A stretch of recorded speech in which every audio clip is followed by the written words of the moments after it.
উন্নত চিকিৎসার জন্য এ বছরের ৮ জানুয়ারি লন্ডনে যান বিএনপি চেয়ারপারসন ও সাবেক প্রধানমন্ত্রী বেগম খালেদা জিয়া। বিশেষায়িত হাসপাতাল দ্য লন্ডন ক্লিনিকে বিশেষজ্ঞ মেডিকেল বোর্ডের তত্ত্বাবধানে ১৬ দিন চলে যাবতীয় পরীক্ষা নিরীক্ষা। বয়স ও স্বাস্থ্য পরিস্থিতি বিবেচনায় লিভার ও কিডনি প্রতিস্থাপন খুবই ঝুঁকিপূর্ণ উল্লেখ করে ঔষধের মাধ্যমে চিকিৎসা চালিয়ে যাওয়ার বিষয়ে সিদ্ধান্ত চূড়ান্ত করে মেডিকেল বোর্ড। হাসপাতাল থেকে ছাড়পত্র নিয়ে বড় ছেলে তারেক রহমানের বাসায় চলে চিকিৎসা কার্যক্রম। ৪ মাস বিশেষজ্ঞ মেডিকেল বোর্ডের নিবিড় পর্যবেক্ষণ ও পরিবারের সদস্যদের পরিচর্যায় অনেকটাই সুস্থ বেগম খালেদা জিয়া। দেশে ফিরতে প্রস্তুত তিনি আল্লাহর অশেষ রহমতে আগের চাইতে অনেক সুস্থ বোধ করছেন।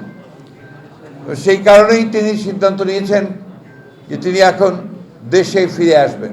খালেদা জিয়ার সাথে দেশে ফিরবেন তাঁর ২ পুত্রবধূ, বড় ছেলে তারেক রহমানের স্ত্রী ডাক্তার জুবাইদা রহমান ও ছোট ছেলে আরাফাত রহমান কোকুর স্ত্রী সৈয়দা শামিলা রহমান। ১৭ বছর পর দেশে ফিরছেন ডাক্তার জুবাইদা রহমান।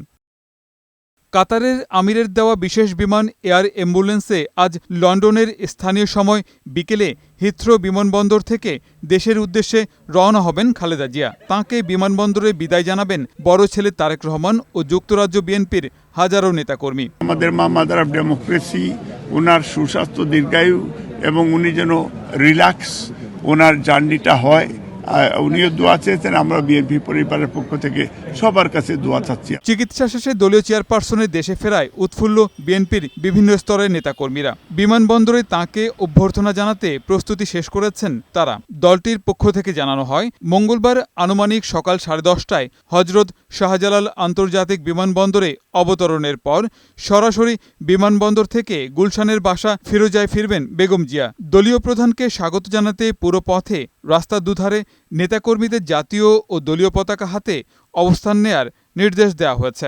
বিমানবন্দর এবং মাননীয় চেয়ারপারসনের বাসভবনে সেখানে কেউ আকস্মিকভাবে সেখানে প্রবেশ করবেন না।